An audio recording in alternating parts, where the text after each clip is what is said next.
तो हेलो दोस्तों, स्वागत है आपका हमारे इस मेडिको मुशर्रफ चैनल पर। और आप देख रहे हैं क्लास 10 का चैप्टर नंबर 1, जिस चैप्टर का नाम है रासायनिक अभिक्रिया एवं समीकरण। इस चैप्टर के लेक्चर नंबर 2 है ये दोस्त। इस चैप्टर के ये लेक्चर नंबर 2 होने वाला है, जिसमें आज हम लोग देखेंगे वियोजन अभिक्रिया। इससे पहले के लेक्चर में हम लोगों ने देखा कि रासायनिक अभिक्रिया क्या होती है, रासायनिक समीकरण क्या होता है, संतुलन का नियम देखे और संयोजन अभिक्रिया देखी। और आज के लेक्चर में हम लोगों ने देखेंगे हम लोग देखेंगे वियोजन अभिक्रिया देखेंगे, ऊष्माशोषी और ऊष्माक्षेपी अभिक्रिया देखेंगे। तो आप लोगों से रिक्वेस्ट है, अगर पहला लेक्चर नहीं देखे हैं तो पहला लेक्चर जरूर देखें, जिसका लिंक मैं डिस्क्रिप्शन में दे दूंगा और आप लोग देख सकते हैं वहाँ से। आज मैं शुरू करने से पहले आप लोगों से रिक्वेस्ट करना चाहता हूँ कि अगर आप लोग हमारे इस चैनल पर पहली बार आए हैं तो चैनल को ज़रूर सब्सक्राइब करेंगे। और अगर हमारे आप चैनल पर टेलीग्राम चैनल पर अगर नहीं जुड़े हुए तो ज़रूर वहाँ पर ज्वाइन कर लीजिएगा, जिसका लिंक मैं डिस्क्रिप्शन में दे दिया हूँ, जहाँ पर आप लोगों को यह PDF मिल जाएगा। क्लास का PDF जो है, इस PDF को टेलीग्राम चैनल पर दे दिया हूँ, आप लोग जाकर वहाँ देख सकते हैं और रिवीजन नोट्स बना सकते हैं। तो अभी इतना ही कहना चाहता हूँ, तब तक आगे बढ़ते हैं, शुरू करते हैं लेक्चर को कि वियोजन अभिक्रिया क्या होती है। इस चैप्टर के ये दूसरा लेक्चर है और इस लेक्चर में हम लोग देखेंगे वियोजन अभिक्रिया कि वियोजन अभिक्रिया क्या होती है। तो सबसे पहले वियोजन अभिक्रिया के बारे में जानते हैं कि वियोजन अभिक्रिया क्या है। वियोजन मतलब क्या होता है? वियोजन का मतलब होता है दोस्त टूटना। क्या? वियोजन का मतलब टूटना होता है। जैसे A कोई अभिकारक है, यह टूटता है तो B+C में उत्पाद बनता है।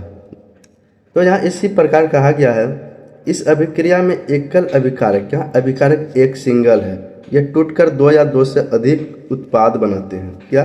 2 या 2 से अधिक उत्पाद बनाते हैं, इसलिए इसे वियोजन अभिक्रिया कहते हैं। इस अभिक्रिया को अपघटन अभिक्रिया भी कहते हैं। क्या?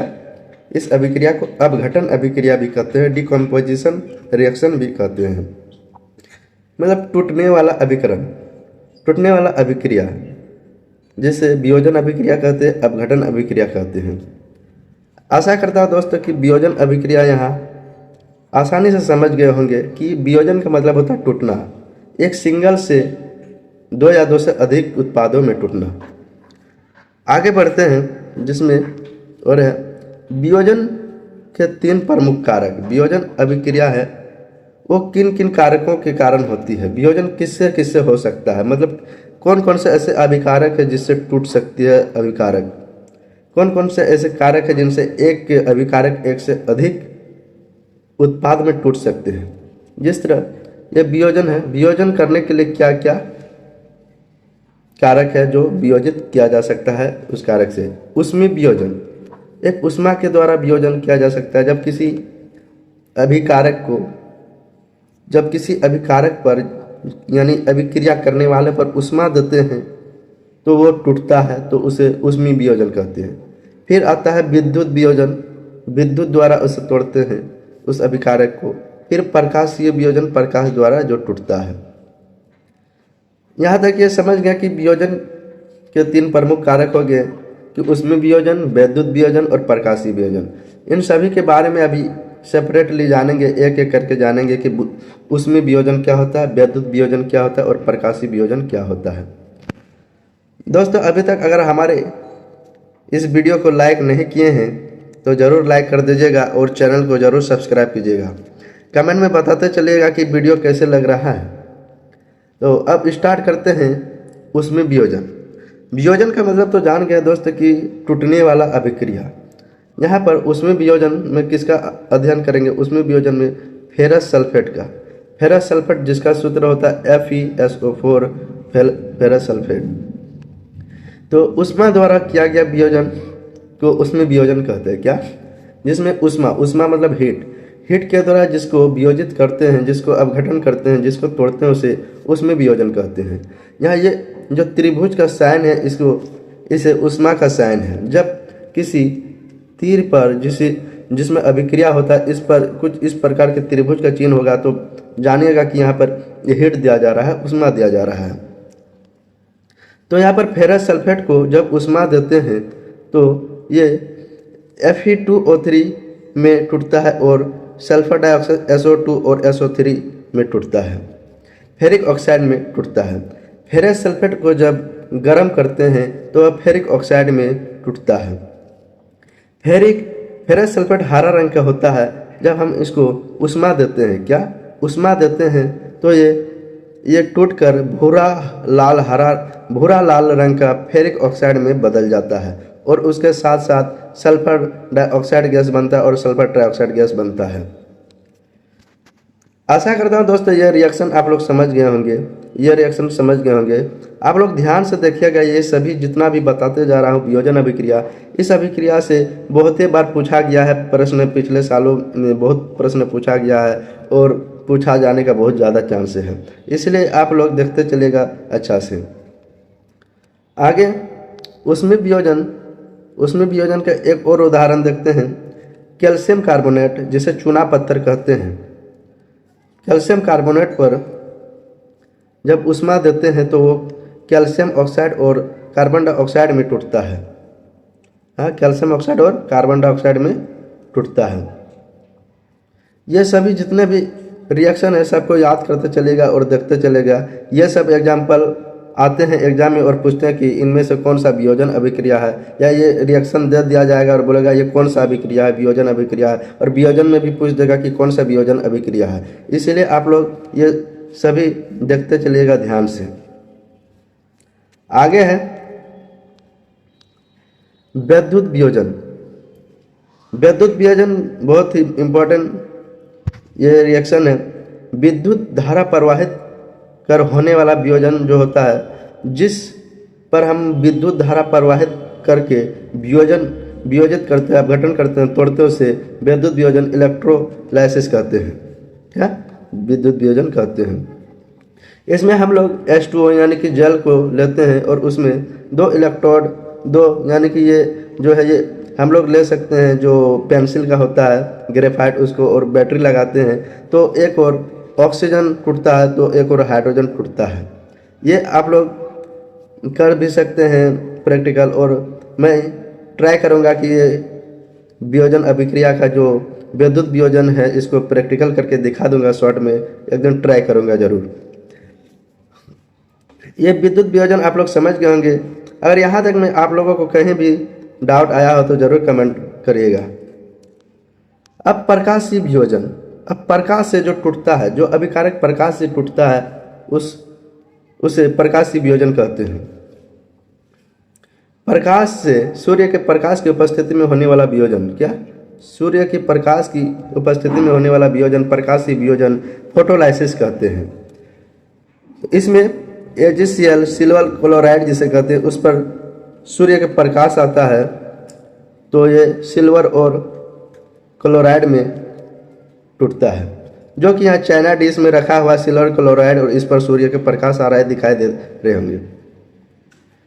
आगे चलते हैं, इसका अनुप्रयोग कहाँ है, जो सूर्य के प्रकाशीय वियोजन का उपयोग कहाँ है। ब्लैक एंड वाइट फोटोग्राफी में। कहाँ है दोस्त? ब्लैक एंड वाइट फोटोग्राफी में है, जिसे श्याम सफेद फोटोग्राफी कहते हैं। यहाँ पर AgBr को लेते हैं और इस पर सूर्य के प्रकाश को देते हैं तो Ag और Br में टूटता है। जैसे Ag अर्जेंटम यानी चांदी है, चांदी यानी कि, और यहाँ पर ब्रोमीन में टूट जाता है।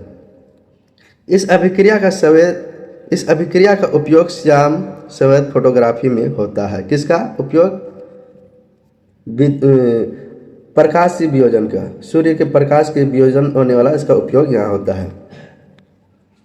अब वियोजन अभिक्रिया जान गए कि वियोजन अभिक्रिया क्या होती है। जब एक अभिकारक टूटकर एक या दो से अधिक उत्पाद बनाते हैं उसे वियोजन अभिक्रिया कहते हैं। अब ऊष्माशोषी एवं ऊष्माक्षेपी अभिक्रिया भी जानेंगे कि ऊष्माशोषी अभिक्रिया क्या होता है, जिसे एंडोथर्मिक रिएक्शन कहते हैं। क्या?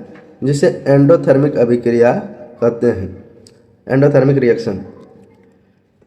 जिन अभिक्रिया में अभिकारकों को तोड़ने के लिए, जिन अभिक्रिया में अभिकारकों को तोड़ने के लिए ऊष्मा, प्रकाश या विद्युत ऊर्जा की आवश्यकता होती है, उसे ऊष्माशोषी अभिक्रिया कहते हैं। मतलब समझिए दोस्त, एक कोई अभिकारक है, उसको तोड़ने के लिए सिर्फ हम लोग ऊष्मा देंगे, प्रकाश देंगे या विद्युत जिसमें हम हीट देंगे, उसको तोड़ने के लिए हम अगर ऊष्मा देंगे, वो खींच रहा है ऊष्मा, उसके बाद टूट रहा है, वो अपने और खींच रहा ऊष्मा, तो उसे ऊष्माशोषी कहते हैं। ऊष्मा का शोषण कर रहा है तो उसे ऊष्माशोषी अभिक्रिया कहते हैं। यहाँ जिस प्रकार चित्र में दिखाया गया कि ये ऊष्मा ले रहा है, इधर भी प्रकाश ले रहा है, यह सब में ऊष्मा है, इसलिए इसे ऊष्माशोषी रिएक्शन, एंडोथर्मिक रिएक्शन, ऊष्माशोषी अभिक्रिया कहते हैं। अब ऊष्माक्षेपी अभिक्रिया। ऊष्माशोषी अभिक्रिया में क्या हो दोस्त कि ऊष्माशोषी अभिक्रिया में क्या हो दोस्त कि ऊष्मा का शोषण हुआ, ऊष्मा खींचा अपने तरफ। अब ऊष्माक्षेपी एक्सोथर्मिक मतलब अब ऊष्मा निकाल देता है शरीर से, अब वो अपना रिएक्शन के बाद ऊष्मा भी उत्सर्जित करता है, ऊष्मा को निकालता है, जिसे ऊष्माक्षेपी रिएक्शन कहते हैं। जिन अभिक्रिया में न क्या कहा गया, जिन अभिक्रिया में उत्पाद के निर्माण के साथ साथ ऊष्मा का भी उत्सर्जन होता है। यही मैं कहा कि जिन अभिक्रिया में जब अभिक्रिया हो जाता है उसके लास्ट में ऊष्मा का भी उत्सर्जन होता है, ऊष्मा भी निकलता है। इसमें ऊष्मा देना नहीं पड़ता, इसमें रिएक्शन के साथ ऊष्मा का भी उत्सर्जन होता है। ऊष्माक्षेपी का उदाहरण है, ऊष्माक्षेपी अभिक्रिया का उदाहरण है प्राकृतिक गैस का दहन। प्राकृतिक गैस क्या होता है? मीथेन होता है। प्राकृतिक गैस मीथेन होता है, जिसको ऑक्सीजन की उपस्थिति में जलाया जाता है। जिस प्रकार यहाँ दिखाया गया दहन हो रहा है मीथेन, एलपीजी जिस तरह यहाँ जलाया जा रहा है उसमें मीथेन होता है, तो वो टूट कर क्या बनता है? कार्बन डाइऑक्साइड बनाता है और जल बनाता है, और उसके साथ यहाँ पर ऊष्मा बनाता है। क्या यहाँ लास्ट में क्या है? ऊष्मा है। जिसमें लास्ट में ऊष्मा आता है प्लस में, उसे ऊष्माक्षेपी रिएक्शन कहते हैं, ऊष्माक्षेपी अभिक्रिया कहते हैं। ये सभी रिएक्शन आप लोग ध्यान में रखते चलेगा, ये सब पूछा जाने वाला रिएक्शन है एग्जाम में। आगे ऊष्माक्षेपी उदाहरण का और एक उदाहरण है, हम लोग जो सांस लेते हैं, जो हम लोगों के शरीर में रेस्पिरेशन करते हैं, श्वसन की क्रिया होती है। जिस प्रकार हम लोग कोई भोजन करते हैं तो वो जाकर सेल में ग्लूकोज में टूटता है, और ग्लूकोज से हम लोगों को एनर्जी प्राप्त होती है। ग्लूकोज ऑक्सीजन की उपस्थिति में टूटकर, ग्लूकोज ऑक्सीजन की उपस्थिति में टूटकर, ये ग्लूकोज का सूत्र है दोस्त, क्या? C6H12O6, ये ग्लूकोज का सूत्र है।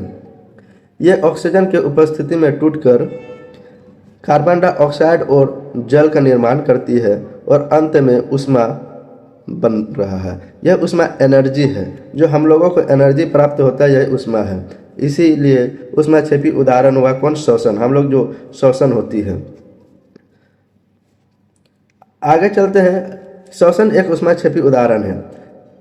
आप लोग याद रखिएगा दोस्त कि अगर एग्जाम में आएगा ऊष्माक्षेपी का उदाहरण लिखें, तो आप लोग लिख दीजिएगा कि श्वसन जो है वो एक ऊष्माक्षेपी अभिक्रिया का उदाहरण है। यह सभी याद रखते हुए चलिएगा। आगे है तुलना आप करना है, ऊष्माक्षेपी और ऊष्माशोषी में क्या अंतर है। ऊष्माक्षेपी और ऊष्माशोषी में, जब ऊष्माशोषी यानी एंडोथर्मिक, ऊर्जा का अवशोषण होता है। क्या? ऊर्जा का अवशोषण यानी कि खिंचाव होता है। बंध तोड़ने के लिए ऊर्जा का अवशोषण किया जाता है, ऊर्जा को अवशोषित करते हैं। उदाहरण वियोजन अभिक्रिया।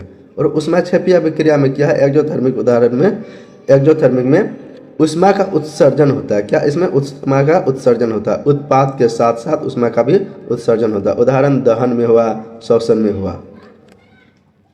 आगे आज हम लोगों ने क्या क्या सीखा दोस्त? आज हम लोगों ने सीखा कि वियोजन अभिक्रिया क्या होता है, ऊष्मा, विद्युत और प्रकाश की भूमिका देखा, ऊष्माशोषी ऊष्माक्षेपी अभिक्रिया देखा, इन दोनों में अंतर देख लिया। अगले लेक्चर में हम लोग देखेंगे कि विस्थापन अभिक्रिया क्या होता है। इसलिए अगले लेक्चर के लिए आप लोग जरूर वेट कीजिएगा, जल्द ही आएगा अगला लेक्चर भी। आशा करता हूँ कि ये लेक्चर आप लोगों को समझ में आया होगा और थोड़ा सा भी हेल्पफुल लगा हो तो चैनल को सब्सक्राइब करके वीडियो को लाइक करके अपने दोस्तों के साथ ये वीडियो ज़रूर शेयर करेंगे और कमेंट में बताएंगे कि कैसा ये वीडियो लगा।